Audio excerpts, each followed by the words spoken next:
Hello class 9th students. तो आज हम लेकर आए हैं आपकी बुक शतुष भाग 1 के काव्यखंड अध्याय को। आप सभी को पता है कि ये बुक हमारी दो खंडों में विभक्त है, गद्यखंड और काव्यखंड।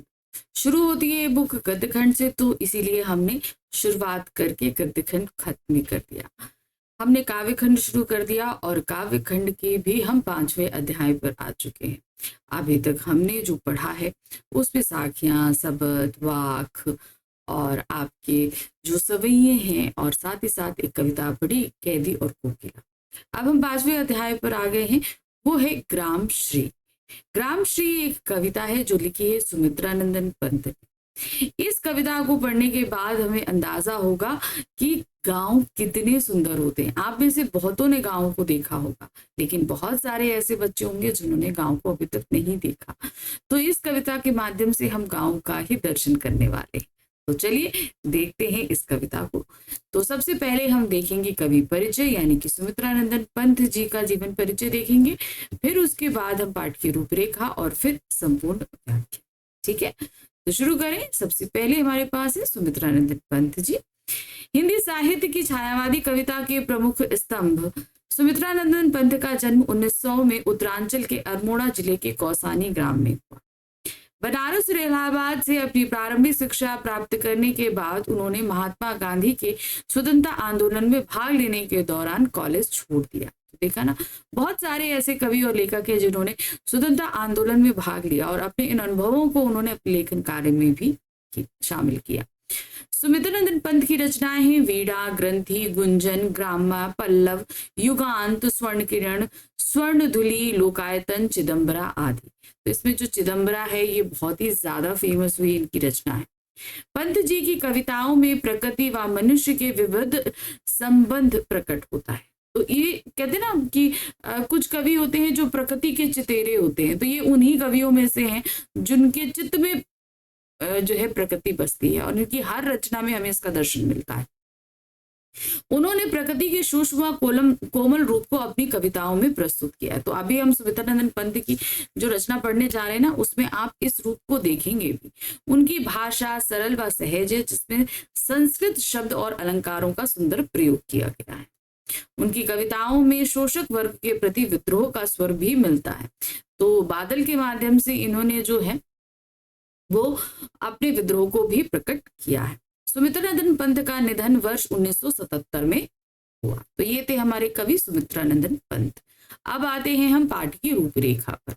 प्रस्तुत काव्य में जिस ग्राम श्री कविता को उद्धृत किया गया है वह जाड़ी की समाप्ति व वसंत के आगमन के मौसम में एक पर्वतीय ग्राम की अनुपम प्राकृतिक शोभा को गतिशील चित्र देती है। तो देखिए क्या है कि जाड़े की समाप्ति है, यानी कि जाड़ा खत्म हुआ है, वसंत ऋतु का आगमन हो रहा है।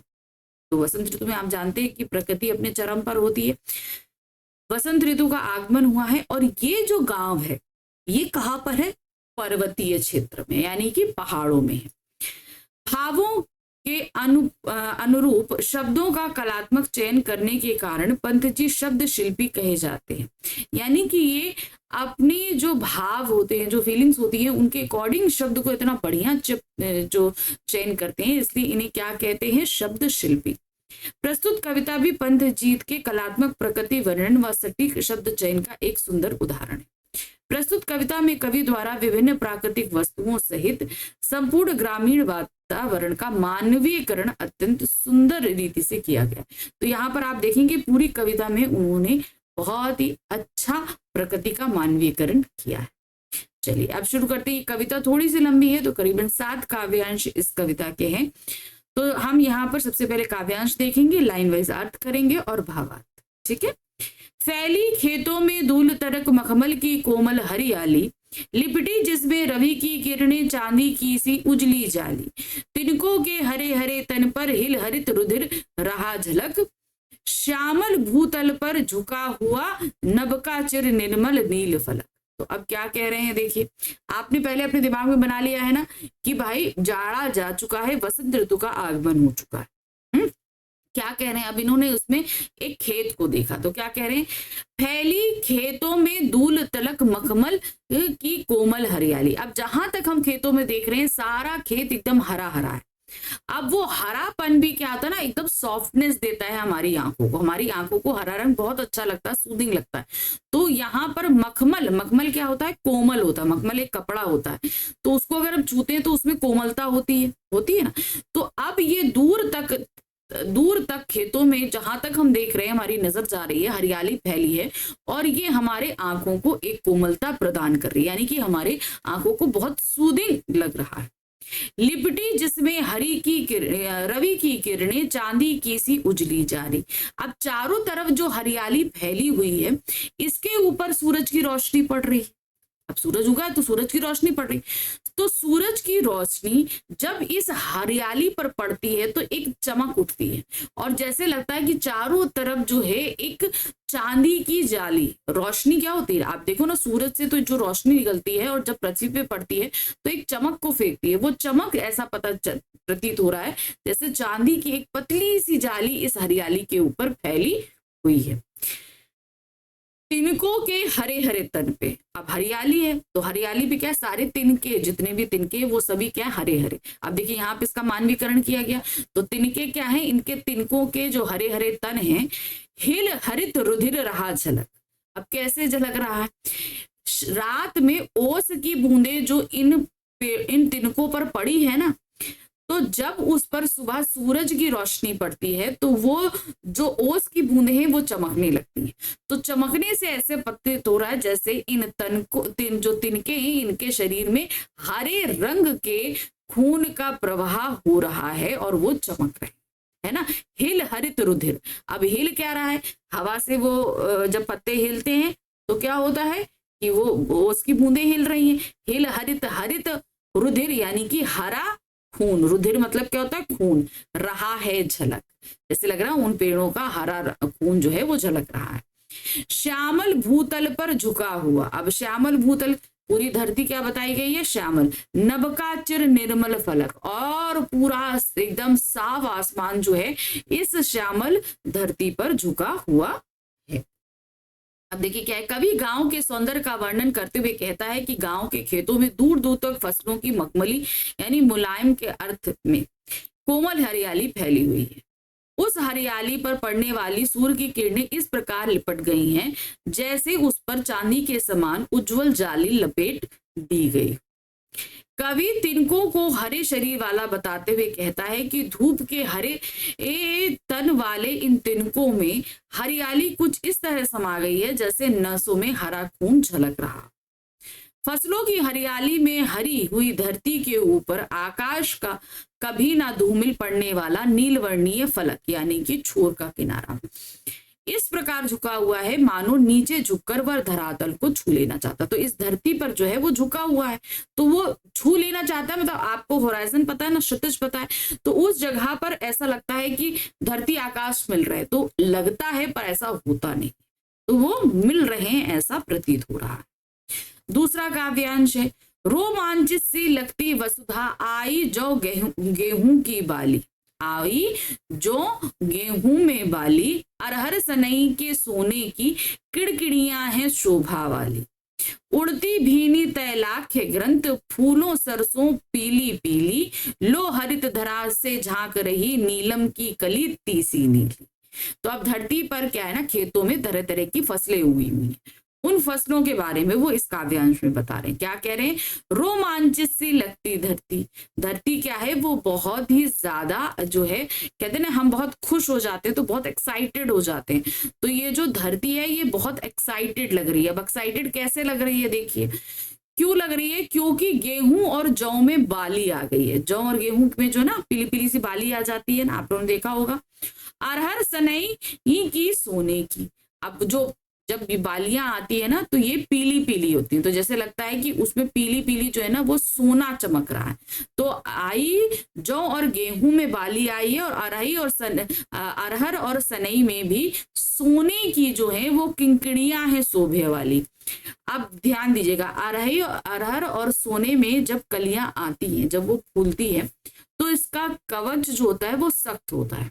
अब इनके अंदर वो दाने होते हैं, अब जब हवा चलती है ना तो ये हिलते हैं तो उन दानों की आवाज आती है, ठीक है, इसीलिए इनको क्या बोला है, किंकिणियां, क्योंकि जब इनके अंदर वो दाने हिलते हैं हवा से तो वो छन छन करके आवाज आती है।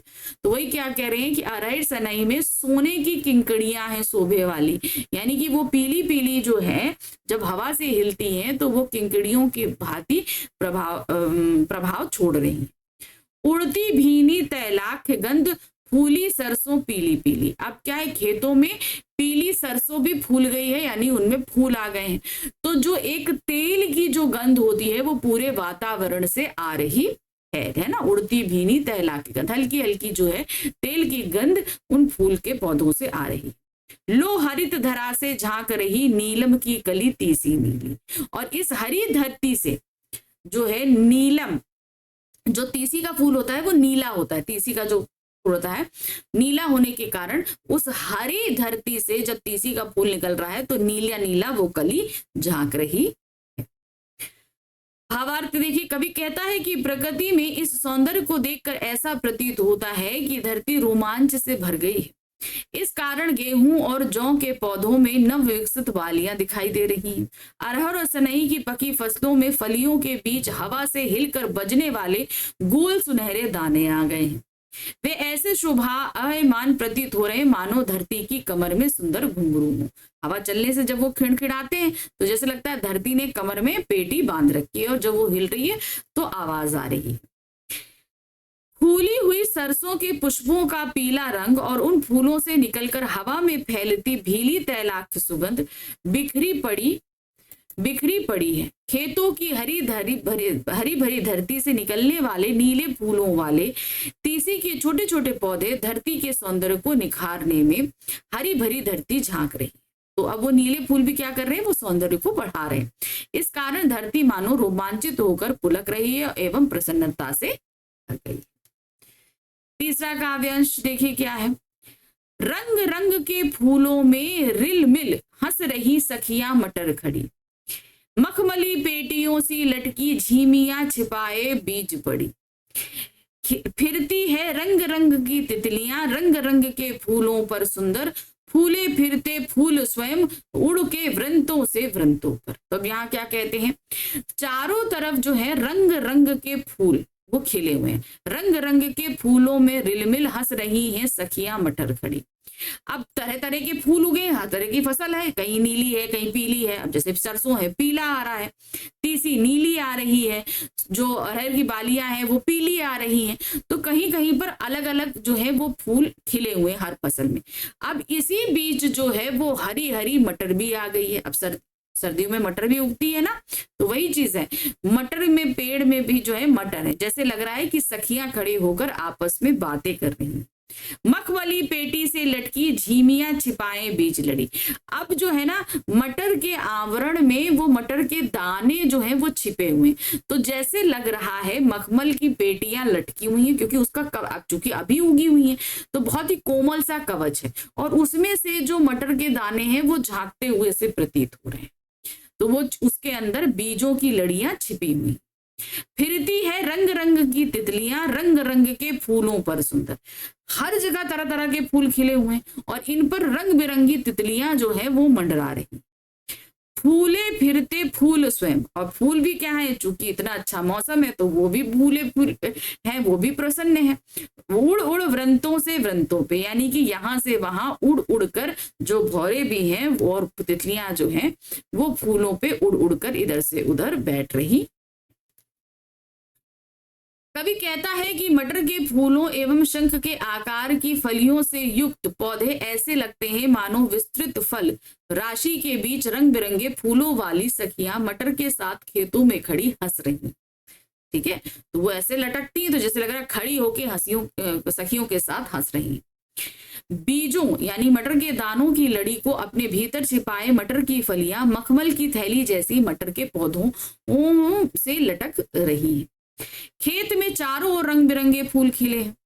मटर के फूलों पर बैठती उड़ती रंग बिरंगी तितलियां जब एक फूल से दूसरे फूल पर जाती हैं तो ऐसा लगता है जैसे रंग बिरंगे फूल स्वयं उड़ उड़कर अपने वृंतों से दूसरे फूलों के वृंतों पर जाकर बैठ रहे हैं। अब चूंकि रंग बिरंगे फूल हैं उन पे तितलियां भी रंग बिरंगे बैठ रही है, तो उड़ के जब वो दूसरी जगह जा रही है तो जैसे लग रहा है कि वो एक जगह से दूसरे जगह उड़ उड़कर फूल ही एक जगह से दूसरी जगह से उड़कर उठ जा रहे हैं। अब आते हैं हम काव्यांश संख्या 4 पे। क्या दिया है? अब रजत स्वर्ण मंजरियों से लद गई आम्र तरु की डालियां, झर रहे ढाक पीपल के दल, हो उठी कोकिला मतवाली, महके कटहल मुल्कित जामुन, जंगल में झरभेरी झूली, फूले आड़ू नींबू दामिड़, आलू गोभी बैगन मूली। अब और खेतों में क्या क्या लगा है बताते हैं। अब रजत स्वर्ण मंजरियों से लद गई आम्र तरु की डाली। अब इन्हीं दौरान बसंत में ही क्या होता है, आम के पेड़ों पर बौर आ जाते हैं, और ये बौर जो होते हैं वो पहले शुरू में सफेद रहते हैं। तो जितने भी आम के पेड़ हैं वो सभी जो हैं सफेद रंग के इन बौरों से भर गए हैं। यही चीज बताए ना। अब रजत स्वर्ण मंजरियों से, रजत मतलब होता है क्या है, रजत और स्वर्ण दोनों चीजें, सफेद भी हैं कहीं पीले भी हैं। मंजरियों से ये आम पेड़ों की तरुलालियां बौरों से भर गई हैं। झर रहे ढाक पीपल के दड़। तो वसंत ऋतु में क्या होता है, ढाक और पीपल ये दो पेड़ होते हैं, इनके पत्ते झड़ जाते हैं। हो उठी कोकिला मतवाली। अब इतने अच्छे मौसम में जो कोयल है वो भी जो है मतवाली हो उठी है, क्योंकि वो भी कूक रही है बराबर इस मौसम में। और क्या है, महके कटहल, कटहल महकने लगे हैं, जामुन जो है वो भी पेड़ों पर लटकने लगे हैं, जंगल में झरवेलियां फूल गई हैं, आड़ू नींबू और दामिड़, दामिड़ मतलब क्या होता है, अनार, आलू गोभी बैगन मूली, ये सारे जो हैं वो खेतों में फल फूल रहे। कवि गांव की धरती व प्रकृति के सौंदर्य का वर्णन करते हुए कहता है कि गांव की धरती केवल फसलों के सौंदर्य से मंडित नहीं, अपितु बाग बगीचों में उगे आम के वृक्षों की डालियां भी, जो अब सोने और चांदी के समान आभा वाली मंजरियों से लद गई है। मंजरी मतलब होता है बौर, आम के जो बौर आते, उनकी प्राकृतिक सुषमा में वृद्धि कर रही है। वसंत ऋतु के आगमन के प्रभाव से ढाक और पीपल के पुराने पत्ते झड़कर नव किस्लों यानी कि पत्तों में विकसित होने का अवसर दे रहे हैं। तो जब पुराने झड़ जाएंगे तभी तो नए निकलेंगे। तो वो क्या होता है, वसंत ऋतु के आगमन पर वो झड़ जाते हैं, फिर उसके बाद नए पत्ते निकलते हैं। इस वातावरण में कोयल भी मतवाली होकर कूक रही है। कटहल के वृक्ष फल आ जाने के कारण महक उठे हैं, जामुन के फूल अधखिले होने लगे हैं, यानी कि अब उसमें से जामुन निकलेंगे। जंगल में झरबेरी की झाड़ियों में झरबेरी के गुच्छे लटक लटक रहे हैं। इन सब की भांति आड़ू नींबू और अनार के पेड़ों में फल के पूर्व आने वाले फूल लग गए। खेतों में आलू गोभी बैगन मूली भी अपने वांछित विकास को प्राप्त कर चुके हैं। तो फल ही नहीं, सब्जियां भी जो हैं वो कहीं ना कहीं बढ़ रही। पीले मीठे अमरूदों में अब लाल लाल चित्तियां पड़ी, पक गए सुनहरे मधुर बेर, आंवली की तरु की डाल जड़ी, लह लह पालक महमे धनिया, लौकी और सेमी फली फैली, मखमल टमाटर हुए लाल, मिर्चों की बड़ी हरी थैली। अब यहाँ पर क्या कह रहे हैं, अब फल भी आए तो जो अमरूद है उनमें लाल लाल चित्तियां पड़ गई। कहने का मतलब है कि अमरूद अब पक गए हैं। पक गए सुनहरे मधुर बेर, और बेर भी जो है वो क्या है, वो पक गए हैं। आंवली की तरु की डाल जड़ी। अब आंवला का जो पेड़ है उस पे भी आंवले आ गए। अब आंवले जब उसके ऊपर उगते हैं तो जैसे लगता है कि उसके ऊपर जड़ाऊ नग लगे हुए हैं, तो वो आंवले के पेड़ पे भी बहुत सारे आंवले उगाए हैं। पालक लहलहा रही है, धनिया पूरे वातावरण में महक रही है, लौकी और सेमी फल और फूल रही है, क्योंकि इनकी बेलें होती हैं तो ये चारों तरफ फैलती हैं, और ये अब उनमें लौकी और सेम लग रही है। मखमली टमाटर हुए लाल। जो टमाटर अभी तक हरे हरे थे और बड़े कोमल से दिखाई दे रहे थे, अब वो भी पक के लाल हो चुके हैं। मिर्चियों की बड़ी हरी थैली। और पेड़ों पर, मिर्ची के पेड़ों पे भी खूब लंबी लंबी मिर्चें उगी हुई हैं। कवि प्रकृति के सौंदर्य का वर्णन करते हुए कहता है कि पीले अमरूद अब मीठे और लाल चित्ती वाले हो गए, यानी कि अब पक चुके हैं, अर्थात पहले की अपेक्षा उनमें अधिक मधुरता और सौंदर्य समा गया। बेर पक गए हैं तथा मीठे और सुनहरे हो गए हैं। आंवले की डालों पर बहुत से फलों के गुच्छे लटक रहे हैं। खेतों में कहीं हरी पालक लहला रही है तो कहीं धनिया के फूलों की खुशबू वातावरण में महक उठी। लौकी और सेम की फलियां फैल गई। टमाटर के फल हरे से लाल हो गए हैं, अर्थात पक गए हैं। अब वह मखमल की भांति प्रतीत हो रहे। मिर्चों के गुच्छों को देखकर ऐसा लगता है जैसे वह बड़ी हरी थैली के रूप में उगाए हैं। तो बहुत सारे गुच्छे ऐसे उगते हैं, तो जैसे लगता है थैलियां हैं मिर्चों की, वो लगी हुई हैं। काव्यांश संख्या 6 है। बालू के सांपों से अंकित गंगा की सतरंगी रेती, सुंदर लगती सरपत छाई तट पर तरबूजों की खेती। अंगुली की कंघी से बगुले कलगी संवारते हैं कोई, तिरते जल में सुरखाब पुलिन पर मगरैठी रहती सुई। अब यहाँ पर देखिए उन्होंने खेती बता दी, सब्जी बता दी, आपके क्या कहते हैं बहुत सारे फल बता दिए, सब कुछ बता दिया। अब वो आ गए गंगा नदी के किनारे, खेतों के पास ही नदी बह रही है, कौन सी? गंगा नदी। तो क्या कह रहे हैं? बालू के सांपों से अंकित गंगा की सतरंगी रेती। अब क्या है, गंगा नदी के किनारे जो है ना हवा से और उनकी लहरों से जो है ना ऐसे टेढ़ी टेढ़ी रेखाएं बनती हैं, जैसे सांप, जैसे लग रहा है वहां पर कोई सांप गुजरा है, तो इसीलिए उन्होंने बोला बालों के सांपों से अंकित। तो बालू पे जो जिस तरह की लकीरें बनी है, जैसे लगता है कि वहां पर सांप अभी गुजरा।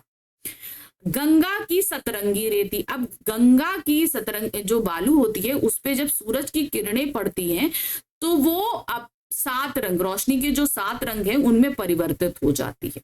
तो वही चीज कहा कि जो उनकी टेढ़ी मेढ़ी लकीरें हैं वो सांप के गुजरने जैसी प्रतीत हो रही हैं, और रोशनी पड़ने से गंगा की जो रेत है वो सतरंगी रंग की दिख रही है। सुंदर लगती सरपत छाई तट पर तरबूजों की खेती।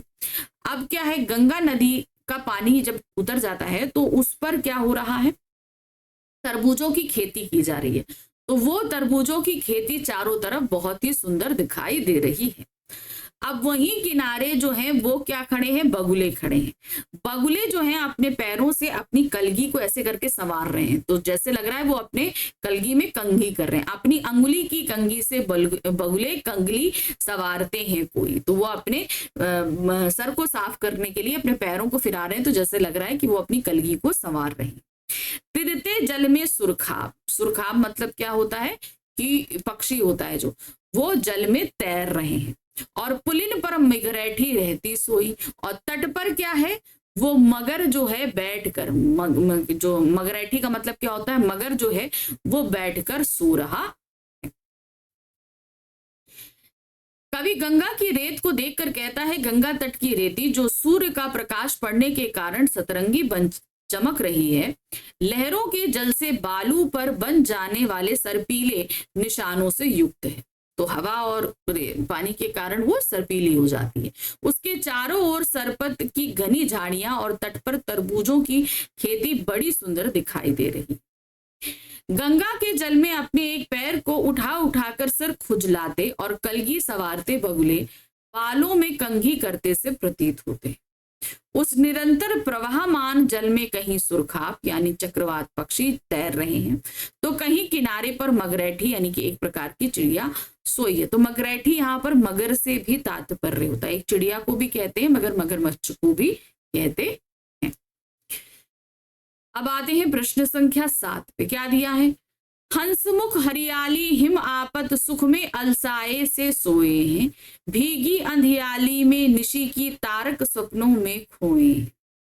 मरकत डिब्बे सा खुला ग्राम जिस पर नीलब नभ आच्छान, निरूपम हिममात से सिग्न शांत जिन निज शोभा से हरता जन्म। तो अब क्या हो गया, उन्होंने पूरा दिन का बताया, अब जो है वो शाम का समय आ गया। तो क्या कह रहे हैं, हंसमुख हरियाली हिम आपत, चारों तरफ ये हरियाली जो है वो सुख दे रही है, और ठंडी जो शाम, हिम आपत यानी का मतलब है ठंडी का जो, ठंडों का जो शाम का समय है, अब उसमें सभी अलसाए से सोए प्रतीत होते हैं। जैसे जैसे जो है शाम ढल रही है वैसे प्रकृति भी जो है वो सुस्त होती जा रही है, क्योंकि ये ठंड का मौसम है।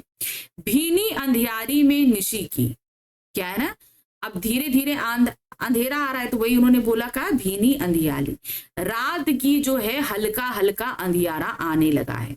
तारक सपनों में से खोए हैं, और जितने भी तारे हैं वो अब सपनों में सोए से दिखाई दे रहे हैं। अर्थात आसमान, अब जैसे जैसे अंधेरा आ रहा है आसमान में हल्के हल्के तारे दिखाई देने लगे। तारक सपनों में खोए का तात्पर्य क्या होता है कि तारे सपने में खोए। अब तारे दिखेंगे तभी तो सपने में खोएंगे, अर्थात क्या है, रात में तारे दिखाई देने लगे हैं। मरकत डिब्बे सा खुला ग्राम, जवाहरातों के डिब्बों सा खुला हुआ ये ग्राम प्रतीत हो रहा है। क्यों प्रतीत हो रहा है? क्योंकि इसमें बहुत सारे रंग हैं, यहाँ पर जो चीजें हैं वो बड़ी स्वास्थ्य के लिए कीमती हैं। तो मरकत यानी कि हीरे जवाहरात का जो डिब्बा होता है उसमें कितने सारे अलग अलग तरह के जो हैं वो क्या कहते हैं, पत्थर होते हैं, प्रीशियस स्टोन्स होते हैं, और वो बहुत कीमती भी होता है। तो गांव को उसी खुले हुए मरकत डिब्बे के समान बताया गया है, जिस पर नीलम नीलम नभ आच्छादन। अब चूंकि रात हो चुकी है तो वो नीला जो नभ है वो थोड़ा डार्क हो गया है। तो इस मरकट डिब्बे पर जो खुला हुआ मरकट हीरे जवाहरात के खुले डिब्बे के समान जो ग्राम है उसके ऊपर जो है वो नीला नभ जो है वो छाया हुआ है।